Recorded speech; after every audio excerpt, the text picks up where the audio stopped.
wanted to tell you about an interview that I just recently listened to from Eqafe.com, and it is within a series of interviews called The Crucifixion of Jesus. And in this interview, the being talks about the famous quote, "For God so loved the world that he gave his only begotten Son, and whoever believeth in him shall not perish, but have everlasting life." So quite a profound statement.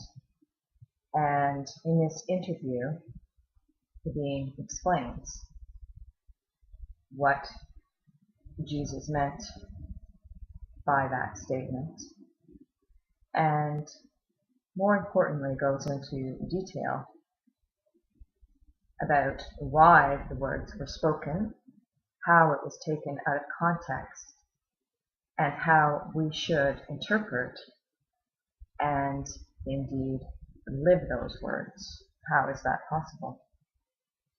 Is everlasting life a possibility? And clearly, this has already been,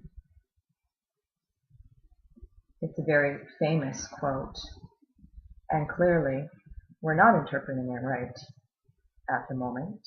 We are not living it, because we can see in the world there is not a lot of life. What we have going on in the world currently is a lot of destruction, and the destruction is seen within and without. In the world, we can see that the earth, we are depleting the earth. The earth is also a being in itself, and it's alive, and we are consuming the earth moment by moment, day by day. And also we can see, as we age and death, that we consume ourselves. Our very physical bodies get eaten up, and either through disease or old age, slowly but surely, we wither and die. So, and as an interesting side note,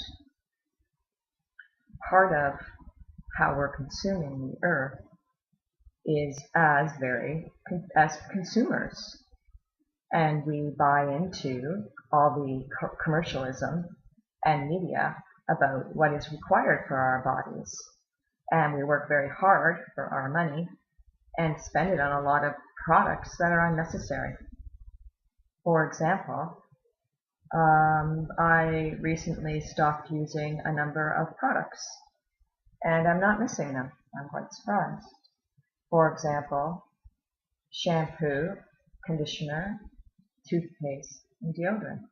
These are products that I purchase continually throughout my 52 years here, and I thought were very necessary.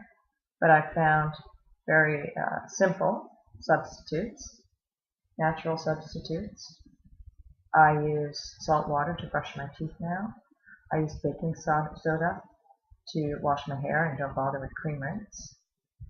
I am not using deodorant, and I don't really notice any difference.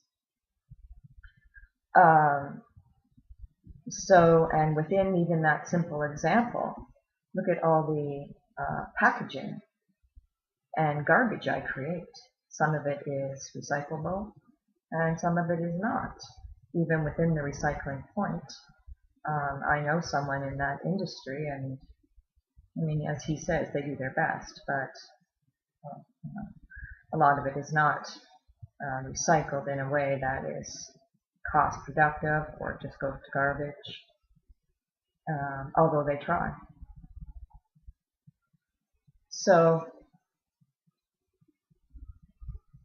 in the world, as we're living and acting as consumers, just kind of on automatic pilot, instead of considering. And another famous quote would be, investigate all things and keep what is good. So just the point that I wanted to make was of how the quote, we're just hearing it and then going on faith. A lot of people hear that and they go on faith, and they don't investigate further. What does this mean? How can we really practically live this? Instead of just accepting all the negative crap that comes at us within our micro existence, our own life and body and home, and within the macro, in the world systems and the world as a greater one life of the earth. How we can and need to investigate all this and bring it together and realize that it is all connected. Life is all connected. And it seems to me that life is saying, I don't accept you human beings, what you are, what you've become, and how you're living. As we see greater catastrophes and more constant catastrophes within weather, extreme weather, fires, floods, storms. The earth is revolting. It is not mirroring an everlasting life. It is mirroring what is within each one of us. Therefore, we must look at the micro within ourselves, each individual, one by one, examining, investigating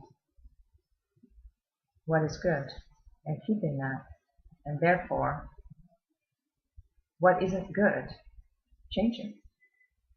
I mean, if something's working, then we don't change it. If something's not working, then investigate it. What's going on? Why is it going on? So I encourage you to purchase this product and listen to this interview to find out what really does the quote mean and what can we do about it to make changes that will eventually, one by one, moment by moment, one being by another being, make substantial changes within our world. Thank you.